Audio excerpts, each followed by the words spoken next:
Welcome, wrestling fans. This is your boy, Mr. TeamBringit, coming from WCC Wrestling Competition Central.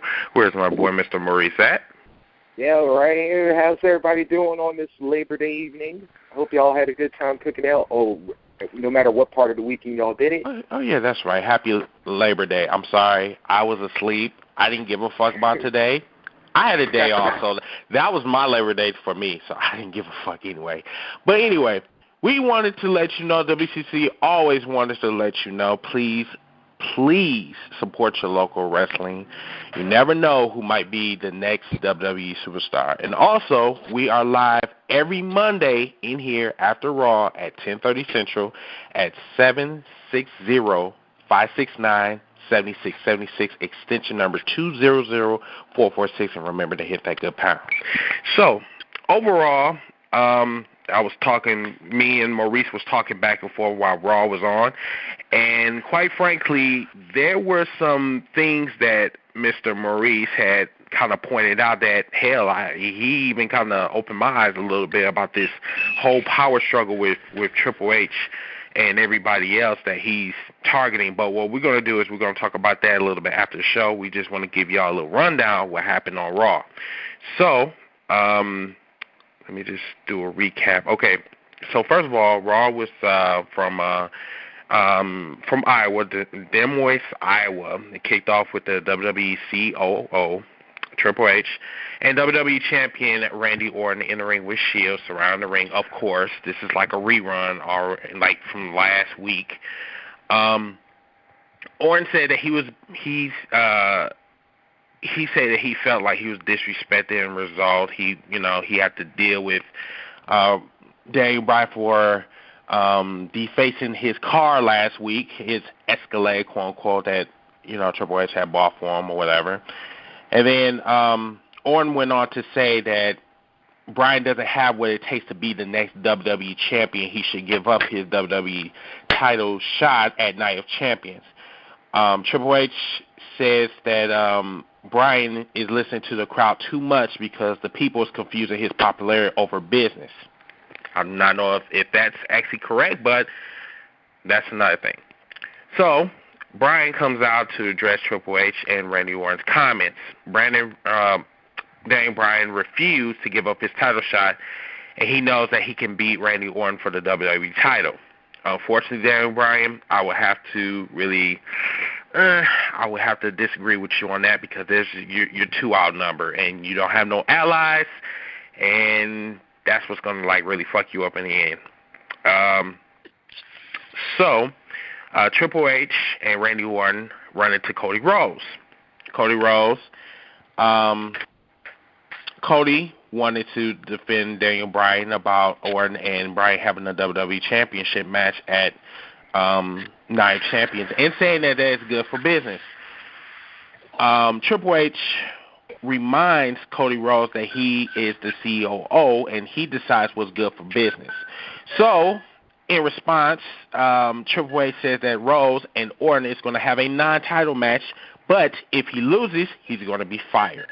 Remind you, Cody Rhodes is getting ready to get married, okay? I think he's getting ready to get married, what's that, tomorrow or sometime this week? Is that right, Maurice? Yeah, I believe they said it was going to be during the weekend. Yeah, during the weekend. So, and just to remind everybody that this is the storyline, actually Cody Rhodes is supposed to be out for about, I believe, 2 to 3 months, if I'm not mistaken. Into other news, Miz defeats Fandango via submission with the figure 4 leg lock. That man cannot do that move right for some reason. I don't know. But anyway, in the locker room, Hall of Famer Booker T tells Daniel Bryan, and this is some house nigga shit, straight up. I mean, for real. I'm not trying to offend anybody, but this was some coonery shit. Booker T tells Daniel Bryan that he should give up his title shot and warns him about fighting against the McMahon family because they can end his career, just not in the WWE, but in professional wrestling. Now, how the fuck can you sit up here and you going to say some bullshit like that? I mean, this is a man that has never had a title shot, a WWE title shot. Is that correct? Well, unless you can't have it at SummerSlam. Correct. Yeah, he's won the world title, but he's never won the WWE title. He's never even had a shot at title, let alone won it. Hold on, y'all forget. Remember, Orton cashed in on Daniel Bryan, so yes, he only had that WWE title for about like however long it takes any of us to have a drink. So stupid. Okay, so Dolph Ziggler was preparing a match, and this is actually was one of the first match, but he got attacked by U.S. champion Dean Ambrose. Then Ambrose left, and Dolph Ziggler opponent that was chosen by Raw manager Brad Maddox revealed to be Ryback. I swear, Ryback is like so suspect straight up. First the shower, then the catch-up scene. I mean, for real. But anyway, Dolph Ziggler tried everything in his power to fight back, but Ryback was just too much for him and pinned him with the shell shock. So then the next scene, Brad Maddox told Triple H, the WWE executive president, Stephanie McMahon, that Big Show is refusing to fight Daniel Bryan tonight. Stephanie decides to confront Show and says that this will not be a private discussion. So then Stephanie goes out. She heads to the ring and she calls out Big Show. She tells him that she is aware of his financial situation, that if he doesn't perform, his ironclad, quote-unquote, contract will be null and void. Stephanie further says that he needs to have this match to provide for his family. That is one disrespectful, manipulative bitch, and I like that. I'm not going to lie. Yeah, but I had to admit, like, damn, you want to talk about airing dirty laundry, though, but I was like, bringing up your people's money up in this, I was like... Yeah, it's only so far that you can go, but we're talking about come on now. We're talking about a family that aired who was sleeping with who. I mean, remember Vince and Trish Stratus? Yeah, okay, all right. So, we go to the primetime players, defeat 3MB, Heath Slater, and whatever that Middle Eastern dude's name is. Yeah, Jinder Mahal. I know, yeah. But what's going on with PTP? Suddenly, like, wasn't these dudes, like, jobbing every damn week for 6 months in a row? Now, all of a sudden, they can't lose for nothing. Yeah, I agree. Start. And let's see. This is when I think Titus O'Neil pins Mahal with the Clash of the Tights, which is a very powerful move. I ain't going to lie. So then we go to another segment. I think Paul Heyman confronts Brad Maddox about having CM Punk getting his hands on him, but Triple H informs Heyman that he approved the elimination match for Night Champions because if Punk gets his hands on Heyman, or if Heyman weasels his way out of the situation, it would be best for business. You know, it's the part I got to say, like, and if I could use Triple H's exact words for this, it's like either way he wins. I'm like, first of all, Triple H, what in the hell do you have to do with this match? Not a damn thing. But I think... So how do you... Well, I think what you said earlier, I think all of this shit is evolving around his personal scores with the people he dislikes. Mm-hmm. I mean, you know what I'm saying? He don't like Paul Heyman. Them two have history. He don't like... Not too many people do like Paul Heyman. But that's but this is like really turning into a big issue. And like you said, and I was agreeing, this whole storyline is evolving around Triple H for some apparent reason. He's saying that all of this is... So it's like a life imitating art type thing. Correct. But more like, this is more so like, well, you walked out on me, now I'm going to, you know what I'm saying, I'm going to return the favor, but more so I'm going to play around with your careers. And, you know, that's classic Triple H. I mean, for real, you know what I'm saying? So we go on to the Watts family had a promo, and this was a very scary promo, my ad, and they was talking about Kane's disappearance since the Ring of Fire at SummerSlam. You know, that man can really bust out a very creepy promo, and I liked it. It was really cool. So then, this was probably one of the best matches of the night. WWE Champion Randy Orton pins Cody Rhodes with the RKO. After the match, Triple H comes out and congratulates Orton on his victory, and then fires Rhodes. Yeah, I want to tell you, Cody Rhodes. I don't think I ever heard anybody literally cheer for him as loud as that match had, because especially like when Orton went for the first RKO, and then Cody turned it into Crossroads, and I was like, that whole place was going to get ready to explode if he pulled off that one. Exactly. Let's see. Did you want to take over the rest? Yeah, and then after this, we go to CM Punk, who comes out with the very same kendo stick that Curtis Axel and Paul Heyman used on him last week, and then he made a straight guarantee. You know, CM Punk was not himself in that promo. He was like almost, when he said he was going into a dark place, he looked very creepy. And he made the guarantee that at Night of Champions, he's going to make sure that Paul Heyman get his face rearranged. Yeah, and like I said, if anybody who's like ever seen the few times CM Punk's gone, like he's very rarely gone to that extreme, but I'm going to tell you this.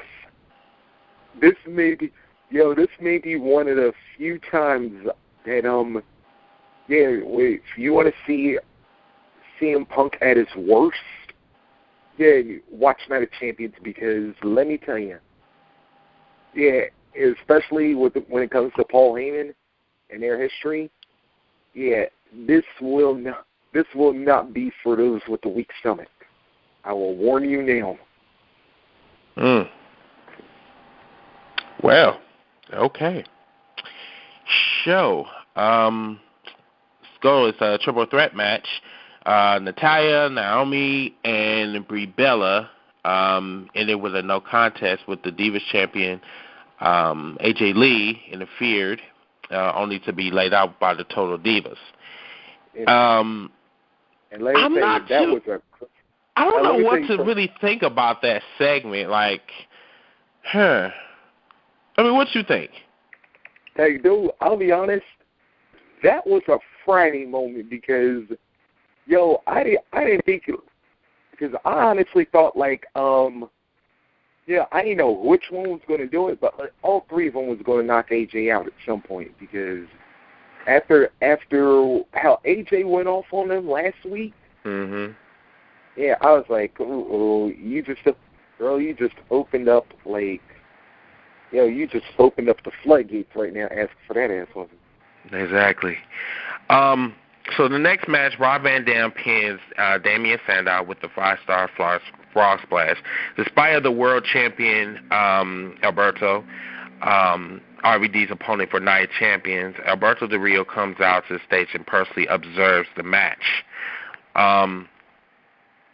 And let's see, there's a backstage segment. Stephanie McMahon makes a fatal 4-way for the Divas Championship at Night of Champions, as AJ has to defend against Natalya, Naomi, Brie. That's going to be a very interesting match, and this has been a long time since the Divas had some lights in the match, especially on the pay-per-view. As Cody Rhodes leaves the arena, he explains to the McMahons that they hate the Rhodes family for more than 2 decades and made jokes out of Dusty and Dustin. Well, I mean, what you expect? I mean, you know what I'm saying? You got one that looking like a magic school bus, and then you got one that's dressing up like a transvestite. I mean, what the fuck do you expect? I mean, for real. Yeah, but you know what, though? There's been more of an underlying. So this is even before Dusty even came into the WWE, and I'm sure all of our callers, if y'all remember, if y'all know Dusty Rhodes, his real name is Virgil Runnels. Yeah. And if there's a real story, that $1 Million Man's bodyguard was named after Dusty Rhodes. Which is true. True. Yeah, so there was pot shots between between Vince McMahon and the Rhodes family long before even Dusty came to the WWF. Mainly because Vince McMahon said he was under the impression that the Rhodes would not be marketable at all, so he kind of figured he couldn't sit here and get the best of Dusty. He couldn't slap the smile with Dusty's face. So the best way to get even with Dusty, take it out on his kids. Literally. Yeah. That's a decent promo that Cody did when he was talking about his father and his brother. That was one of the best promos he ever did since he was with the company. You know, I think there's going to be a very serious storyline with this when he comes back, guaranteed. And, you know, I wouldn't be surprised if Goldust, you know, appears again. So if that happens, don't be surprised. So now we go to the main event. The main event was dry as fuck. I mean, seriously. Like, they started for, like, I think what they started at, 9:50 Central Time? And it's like, It was just dry through the whole entire match. I really didn't enjoy it, but let's talk about this. With the WWE locker room watching on stage, a reluctant Big Show tried to talk to Daniel Bryan via for 10 minutes. You know, he was trying to talk him out of the match, but Daniel Bryan he wasn't having it. Show tried to compete, but he kept trying to get Bryan to stop before he hurt him. As Show was trying to walk away, Triple H and Shield comes into the ring. When Shield attacked Bryan, Show tried to help him, but Triple H stopped him. So Shield triple power bomb, you know, Daniel Bryan. Then Triple H orders Show to knock him out, but he tried to leave the ring. Here comes Stephanie McMahon, the Tramp. She comes out. She tries to talk some sense in the Big Show. Triple H, he ordered Big Show to knock out Bryan again after the delay. Show punched Daniel Bryan. Triple H and Stephanie would tell Show that he did the right thing and it was good. It was right for business. And Shield left the ring. Randy Orton comes out, stood on top of unconscious Bryan, raised the WWE title with Triple H, Stephanie, and the sad and Big Show looking on. So, with all that said and done, what do you guys think? Matter of fact, let's start with our guest, Mr. Mack. Now, I talked to you earlier about you being a WWE fan and that you don't really care for TNA or whatever. Seeing the storyline that's going on, you know, the current storyline, what do you think about this storyline? Do you think it's just going to, like, really fizzle out, or do you think it's best for business, quote unquote, by Triple H? What you think? It's the WWE, so obviously it's going to be a fail. I mean, time after time they give you a good, unexpected twist, and when you get interested in it and wonder what's going to happen next, it basically crumbles down. I mean, that's just like at SummerSlam, what happened with Randy Orton, you know, cashing in Money in the Bank. I was wondering, okay, what the hell is going to happen next? And now that you see it, it gets more boring and boring by the weeks that go past. To me, Randy just was never a good heel. So I don't really? No, he was never a good heel to me. Like, I don't think he had good microphone. You know, he don't have the microphone handles. You know, it's like it's the same thing, the way he talk, how he act.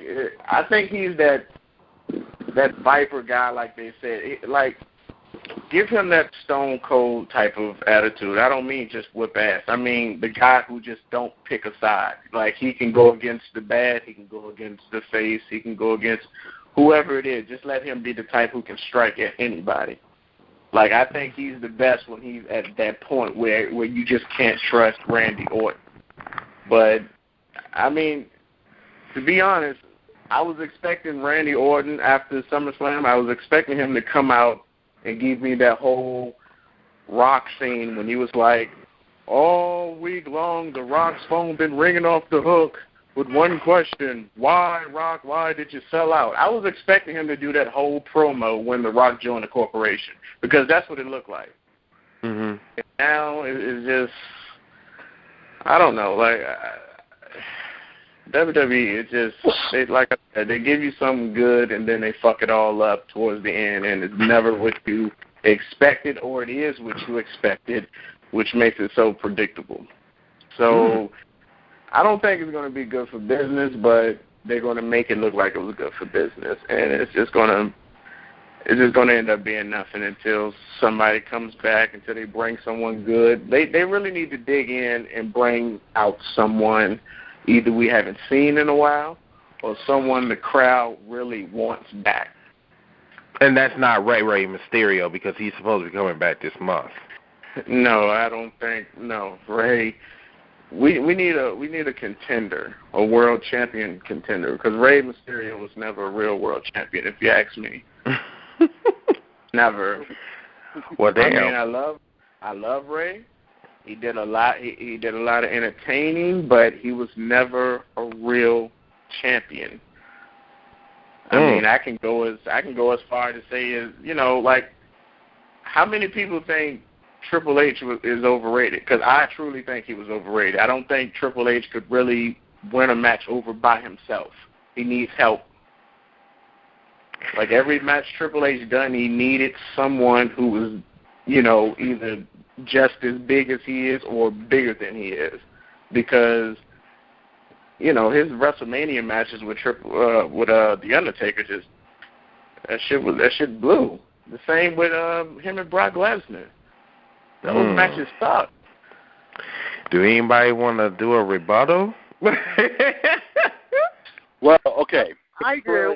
Well, with Triple. Okay, the first time the first time Triple H wrestled Undertaker, was that like WrestleMania 27? WrestleMania 27. That was okay. That was a good match. But then after that, when he had to wrestle him again at WrestleMania 28, I mean, it just got kind of stale. Wait, you're wrong.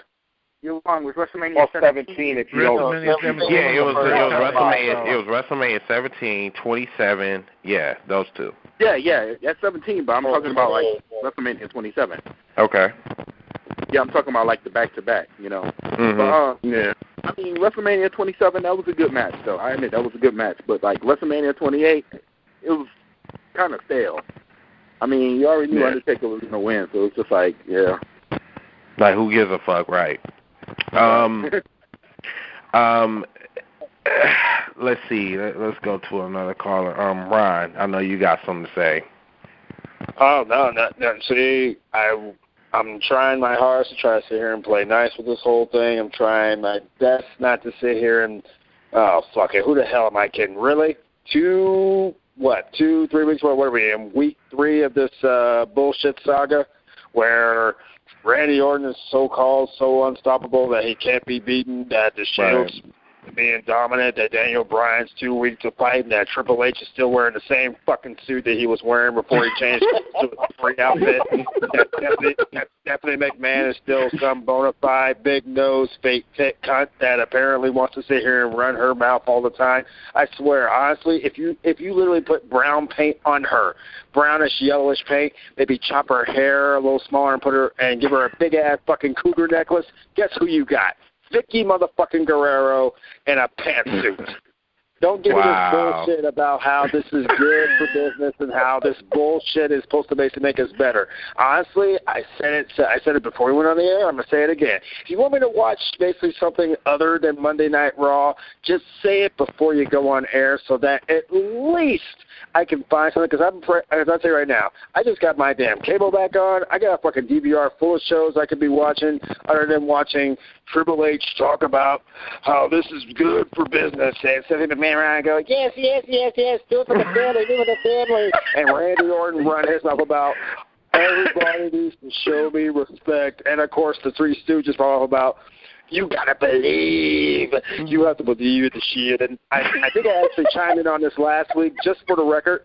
How fucking long is Dean Ambrose going to keep this whole Dane Cook torgasm look that he's got going? Because every time I look at him, I'm kind of wondering if he's going to grab a mic and start talking about driving the the Galleria mall parking lot and making that weird ass sound like he's a drunken fucking Asian behind the wheel dragging a fire hydrant.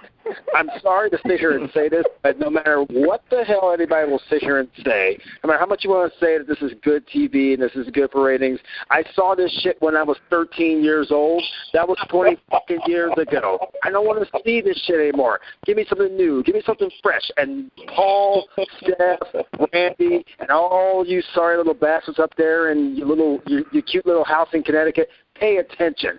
I want something other than the bullshit you are dishing out, and I'm pretty sure that everybody else who is still having to deal with the fact of having to have the Attitude Era shoved back down their throats, the bad part of the Attitude Era, no less. You might as well just call Rock and be like, hey, Rock, we know you're doing a movie, but can you take 5 minutes to come out and save us again? I mean, Chris has been talking about coonery all this time. This is your coonery right here. 20 years ago, they did the same fucking storyline. The only thing that's changed is it's Randy Orton instead of Triple H and Cody Rhodes instead of Mick Foley. And the only thing that's different, Triple H has a different haircut. That's it. Wow. Dennis Leary. Engaged. I'm speechless. Wow. Oh, thank you, Ron. Appreciate it. Yeah. Gentlemen, Wow. I just want to let you know, Captain Ron will be on the Dennis Leary tour. You can catch him at the MGM Grand at Tropicana all this weekend. Oh wow. Okay. All right. Linebacker. Do you got something to say? Yeah, you know what? I'm gonna have to kind of agree with Ron on some of the shit they were saying. Yeah, this is the same shit we saw 20 years ago. But the thing is, I think they're trying to test shit with the storyline because we all know Vince ain't getting no younger, and eventually Triple H is gonna take over shit.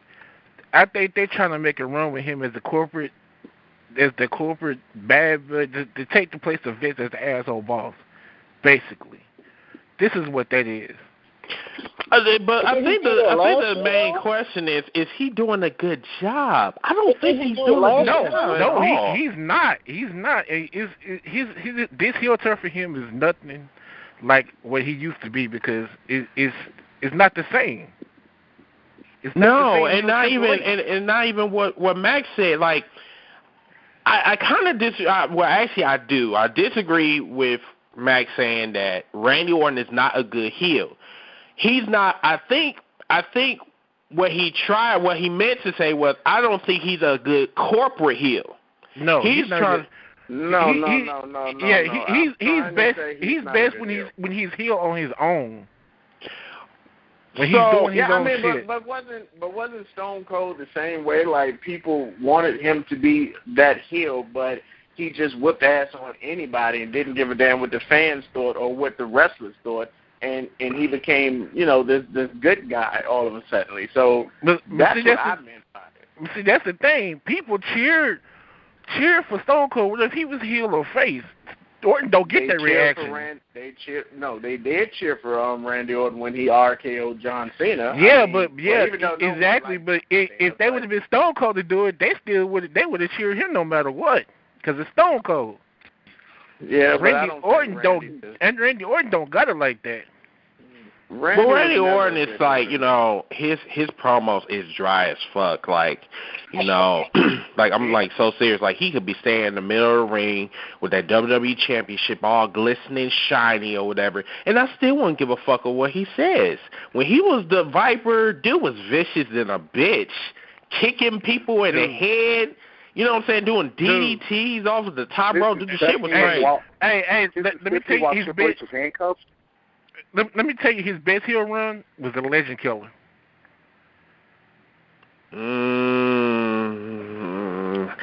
I don't know. I like to. No, because the reason why I'm saying that is because all he did was, I think that was a little bit overrated. He was going around like, trashing like people like Ric Flair, Shawn Michaels. Shit, Undertaker can do that shit in his sleep. Come on now. When he was the Viper, that's when he became very vicious. That's when I really started taking notice. Now remember at WrestleMania 25, that was one of his best storylines with him and Triple H when he was, kicking it, punting everybody in the head. Yeah, when he said that, he took that, I guess he had that schizophrenia or some shit or whatever he was going through. That was his best storyline. That really was.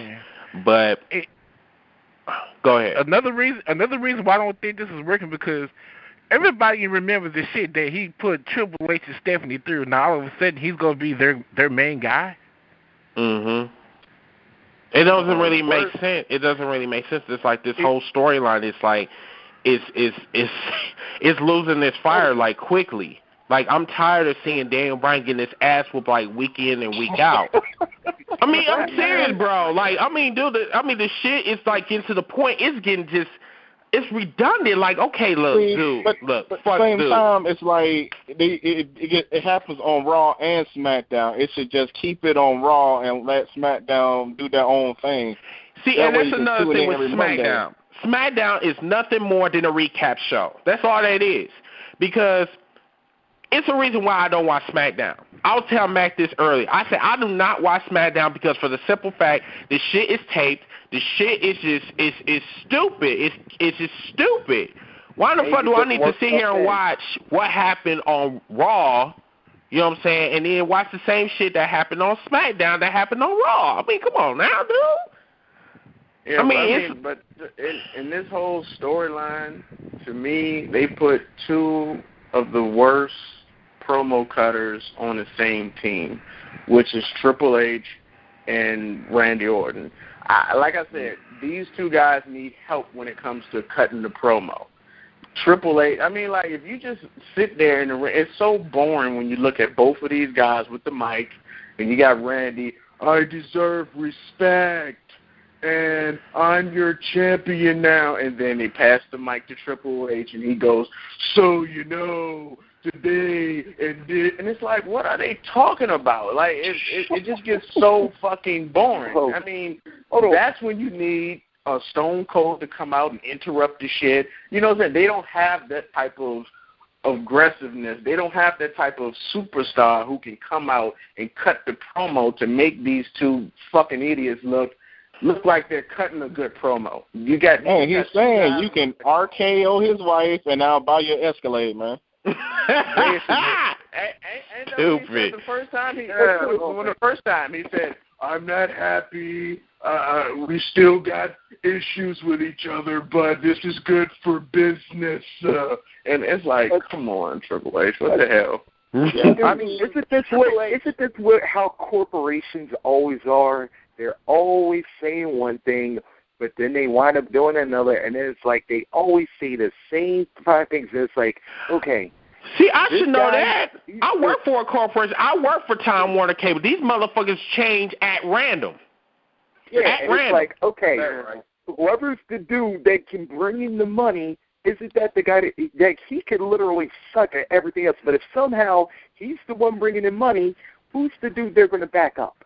They're going to back him up. Where you could be like the best worker in the game, but it's like, okay, if you're not the one bringing in the most money, they're not gonna put you up on that.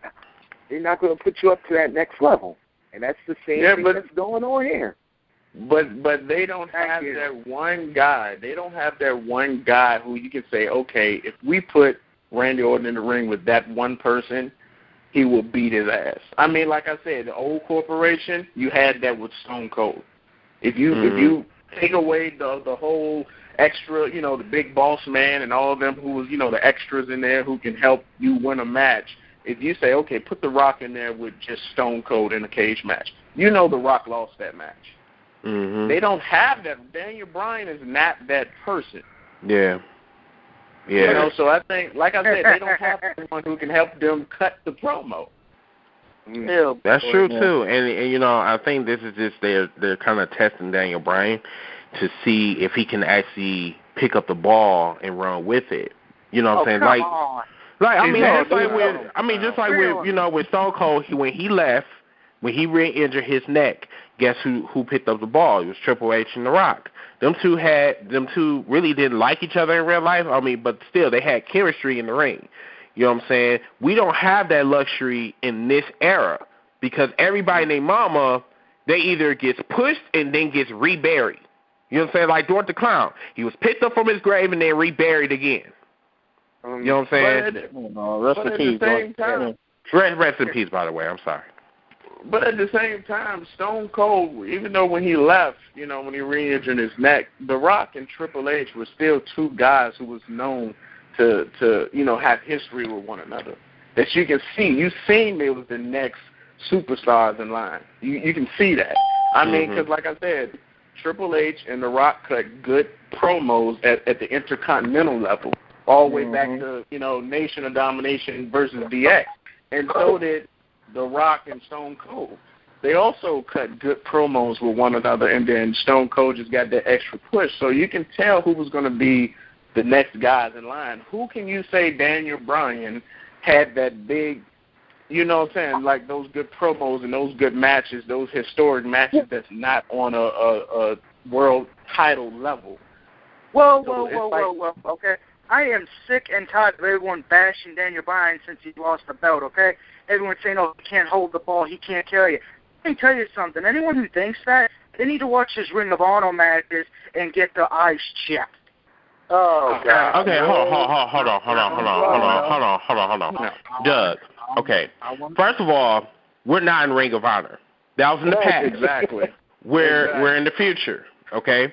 Now I understand that Daniel Bryan is one of the best wrestlers in the WWE right now. I'm not saying that. What we're saying is Daniel Bryan, as far as being a face of the company like John Cena, can he take over for John Cena? If John Cena happened to retire, tomorrow? I think he can't. I don't think he's not that superstar. He can't do it. Daniel Bryan. That's your humble opinion. I'll give you that, but I'm sorry. He kicked the face. The problem is, and I've said it, it's the problem with WWE fans, it's the problem with TNA fans, it's the problem with most fans in general nowadays. They only watch one wrestling company. That's it. If they watch WWE, they most likely don't watch the other two. If they watch TNA, same thing. If they watch Ring of Honor, same thing. Maybe, just maybe, if everyone would start watching all the wrestling, maybe we could actually see better storylines and better superstars getting pushed. But until that happens, deal with the fact that Orton and Bryan. Okay, but can I ask y'all do y'all understand what goes into pushing superstar? You know what, Dougie? For once, I'm gonna partially agree with you here. Is that Bryan can show he has the capability to do it. But and I'm going to actually touch on the line Triple H actually said here tonight. This is where business and popularity are getting confused between the fans because Daniel Bryan right now is over as hell. There's no denying it. But here's the thing, as like Chris and Mac and Ron were all saying, can he sustain this long term? Because, like I said, if he can sustain this long term, because he's really only been into this title picture since SummerSlam and the build up with Cena, and it was like, okay, you got over, you had the belt, okay, Orton screwed you out of it. Now, what can you do to sustain it? And it was like, okay, if you let him win and not as champion, then you're pretty much going to kill the whole thing right then and there. Because then it's like, all right, we want this guy to, be that underdog that, everybody's telling him, no, he can't do it. But it's like, he needs to have that big moment. And it's like, all right, if you want Daniel Bryan to be a face, you got to make him chase it a little bit before he actually comes through. Because it's like, all right, he's gone through everybody that we put to block him. Now it's like, it's only him and Orton left. And it's like, all right, you beat Orton, you pretty much now make us look foolish because everybody we put in front of you, you went through them. Okay. It's like, Daniel Bryan cannot be the face of WWE. Oh, God. And it's not because I'm just saying, I'm keeping funky with you because I'm a Daniel Bryan fan. I like Daniel Bryan. Daniel Bryan, for one, like Triple H said, popularity and then was business. That's two different things. Daniel Bryan is arguably the most popular superstar in all of wrestling right now. But if you gave him Cena's ball, can he run with it? No, because you cannot replace Superman. I don't care. Like Batman, Robin, Mr. Freeze. Like, you can't replace Superman. So basically what you're saying is Daniel Bryan is the Flash that no one really don't give a fuck about. At one point, people say you can never replace Austin. Yeah, but look what happened. I mean, you know, they got Cena. They got Superman. All I'm saying is Daniel Bryan. Daniel Bryan is a great wrestler. He's popular. But, like, I fall victim to the fact that, okay, if you put him in the mains, you know, you put the shine on him and you give him the belt, he's not going to have a good run because, for one, WWE doesn't have any good heels, and we don't have that many heels. Like, Orton is the only good heel. He's not even the heel that we want him to be. He's a corporate heel. He's not a Viper heel that'll punt kick you and all that. Mm-hmm. You know, we got a corporate Orton. So it's like, he's gonna fall victim to, like, when CM Punk was champion for 400 and some odd days. His title run was cool, but then it was like, you know, it really didn't mean anything because he didn't have nobody to wrestle. He wrestled Cena 7 times. He wrestled Daniel Bryan 5 times. They threw Kane in there to throw you off. But it's like, you wrestled the same guy. The last legit title run was like Triple H in 03 when he ran through everybody. And it was pretty, and it was good. It was really good, especially, you know, at WrestleMania 20. WrestleMania 20 was one of his best title reigns. Right. Every storyline was good that he worked with. Like, he beat Nash, he beat them all. And then he gets to WrestleMania 20, he drops the belt to Benoit, and we have the feel-good moment. Daniel Bryan got to have a feel-good moment like Chris Benoit. So when Chris Benoit finally became champion, it was believable. It was like, he can do it. This is his time now. It's not Daniel Bryan's time. His time will come, but everybody wants to give the ball now, and he's not ready for it. Like, if you give him the ball, just like with Miz. When Miz won money, everybody was like, okay, cool. We'd like to see the Miz as champion. I wasn't one of them.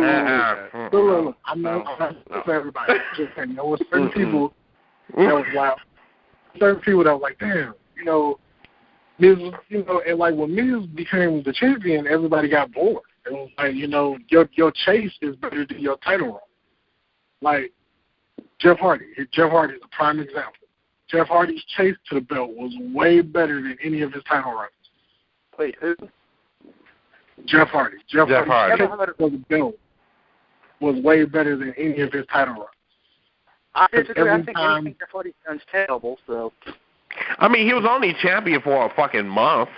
I mean, then he was a champion for like 2 minutes, and Punk cashed in on him. Yeah. But you enjoyed his underdog story, though, right? Like, because you never thought Jeff would win the belt. Then when he I enjoyed Jeff regardless. I mean, Jeff was like pretty much the next Shawn Michaels. If hadn't he not fucked up, I mean, I think he would be a really, really big star. I mean, he's a big star, but he ain't on that level of, you know. Because he's in TNA. But fuck TNA. Oh, shit. You didn't just say that. Tell me you didn't just say that about Jeff Hardy and Shawn Michaels. Jeff Hardy was the shit in the Attitude Era. Niggas, please. Thank God strike me down. When he came back, he was over. Dude, nigga, that motherfucker was the most. That motherfucker was the shit. For real. He was like literally the highlight reel. Like, he gonna be in the ladder match? Shit, I'm gonna order that pay-per-view. That's how over he was. Now, but Jeff Hardy was never that person who can main event WrestleMania. No, not at all. Not at all. Now, as far as like, you know, sacrifice his body on a mid-card level, of course, yeah. Put him in a ladder match. Okay, and to me, that's what Daniel Bryan was. A guy who I said Daniel Bryan he's a good wrestler, but he's that guy who reminds me of Mankind or Mick Foley or whichever fucking character you want to call him. He's that guy who's going to come in between the big superstars who always going at each other and interrupt once in a while and maybe become world champion here and there. But at the same time, though, you can't knock Mick Foley, though, because every major star in the Attitude Era, Mick Foley made. And I'll never knock Mick Foley. Because he was Austin's first major run when Austin got the belt. That was Rock's stepping stone. That was Triple H's stepping stone. That was everybody's stepping stone. And Daniel Bryan is that stepping stone. How the hell can Daniel Bryan be a stepping stone to guys who are already over? I mean, he's over to a standpoint. I mean, he's over, but it's like he's still lacking something. It's like I don't know what it is, but it's like he beat the freaking face of the company. Like, you can't get no bigger than that. I mean, yeah, but like I said, he only kept it for what? I don't know, 5 seconds, 5 minutes. My elbow. I needed surgery the next day. I mean, come on. If you look at John Cena, though, like when John Cena first won the belt, even though he did it at a WrestleMania, maybe it was just me. I didn't think Cena would be the Cena that we got now. I swear, I think his title run was gonna last. I didn't believe any of this. I was like, Cena, he's not like he's popular, but he'll never be the face of the company. Like, okay, yeah, he's popular. You know, everybody. If you know, in the hip hop, you embracing what he's doing. He's wearing throwbacks. He's out there. He's spitting raps. And you seen when he customized his belt, that WWE belt, you know that was on. That was it. Yeah, but see, at that time, they was really trying to find out like who was going to be the next face. Rock, abandoned them. Stone Cold had a broken neck. Triple H, he was somewhere in the wilderness. I mean, shit, they had to find somebody. Originally, they was trying to have Lesnar, but then Brock wound up. Yeah, he left. Complaining about the schedule. And so Batista left. Fucking bitch. I hope Brock gets ran over by a truck tonight. That's how you feel, bro? Oh, trust me. If somebody does shoot Zack Ryder or Brock Lesnar, I'd be like, hey, Ron, you want to come help me? You shoot Brock, I shoot Zack Ryder, and we both go home happy. I mean, but then again, at the same time, even though Cena wasn't believable when he first won the belt, he had more hope than Daniel Bryan has to usher him into making him legit and believable, because when Cena first ran, he had guys to work with. He had a Triple H. He still had Kurt Angle. He had Shawn Michaels. Orton was still good. And, like, Cena had people to make him. Daniel Bryan doesn't have that. Really? Daniel Bryan doesn't have an edge. All he has is Orton, and it's not even a good Orton. Yeah.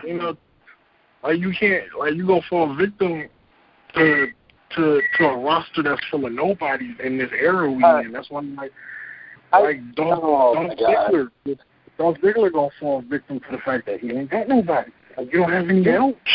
I feel bad for Dolph Ziggler. You seriously gave Randy Orton way too much fucking credit. Way too much damn credit. Yeah. There's only one man that is legitimately responsible for basically the reason why John Cena has literally, love him or hate him, risen to this stardom. There's only one person that's legitimately responsible for it, and it ain't Brock Lesnar. And in all fairness, it's two people that pretty much put him there. That's Eddie Guerrero, the late great one. JBL. I'm not even going to put JBL in that conversation. Fuck JBL. What? JBL, no. JBL title reign was a joke. Straight up. That was just something to do. JBL title reign was legit. I loved it. He picked up the ball, though, man. Title reign was like nothing but a joke. I mean, but still, like, I still enjoyed him. You know what I'm saying? Hey, he recreated himself, man, reinvented himself. He picked up the ball and ran with it. And then you know what? You put on a suit of fucking cowboy hat. How's that creating yourself? JBL made himself look like a true champion.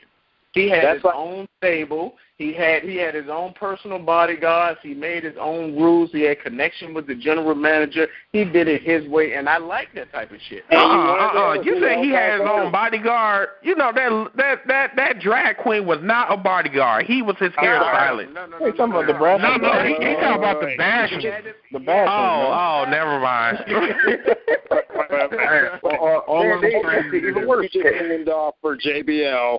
There's another person in Hollywood and person that lives in Hollywood that has that same thing. His name is Ryan Seacrest. You saying JBL's going to come out of the closet next too?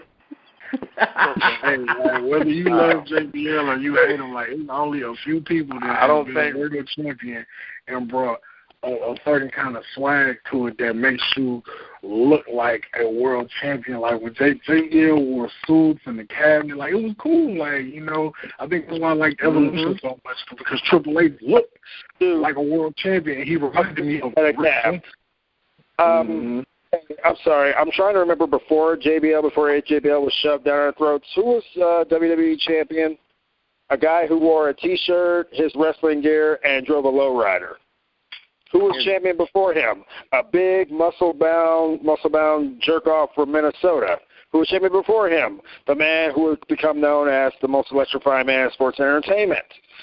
You're talking about the suit. The suit really didn't do much. JBL pretty much beat a who's who of future Hall of Famers to a point.